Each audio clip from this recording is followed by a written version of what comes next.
5 things we learned from Chelsea 1, Brighton 3. Enzo might just be our worst enemy whenever we're down to 10 men. Now, I'll understand why some may feel that it's quite harsh, because why should he be expecting his players to make individual errors that are costing the team? That's fair. But outside of that though, this is where your manager shows his merits. This is where your manager comes in to control the game and the proceedings. For Chelsea to not even leave Stamford Bridge with 1 point tells you that we don't really have any real setup or game plan on what to do when we're down to 10 men. Other clubs around us, our rivals, City, Liverpool, Arsenal, they can grind a result out. Look how they control the game in moments, how they use their subs at the right time, how they waste time, how they organize in a clear defensive structure with a clear outlet and attacking game plan to counter in behind. 2, Chelsea are just unable to turn the gears up after taking a lead. Another bad warning sign we are seeing creeping back into our game is the lack of intensity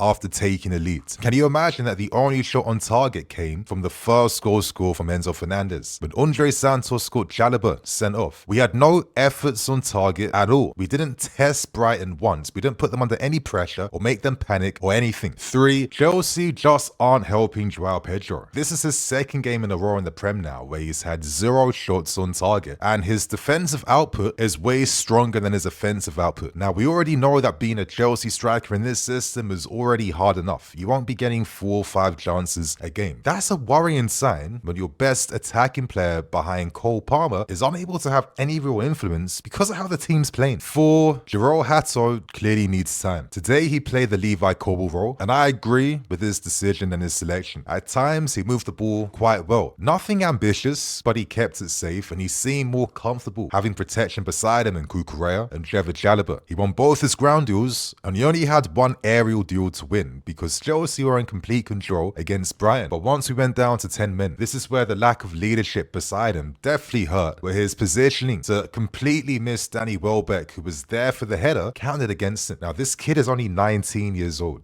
Rumors suggest that we could be loaning him back to the Eredivisie in January, which I don't believe. And 5, Esteval continues to be the only flash of excitement in our attack. He was our most consistent dribbling outlet, some great nutmegs, some great injections of pace using his acceleration. He tried to take things on himself, had shots blocked, and when he's on the ball, we have a bit of life to us. Things happen around him, players make runs off of him. So it was disappointing to see him subbed off so early when the team needed him to carry us up the field. It feels at the moment that Esteval is seen as our best young attacking winger at the moment, and already at such a young age, it seems like he might need to have a lot more responsibility to get minutes in this team than us fans even originally expected. So let me know right now what you learned after today's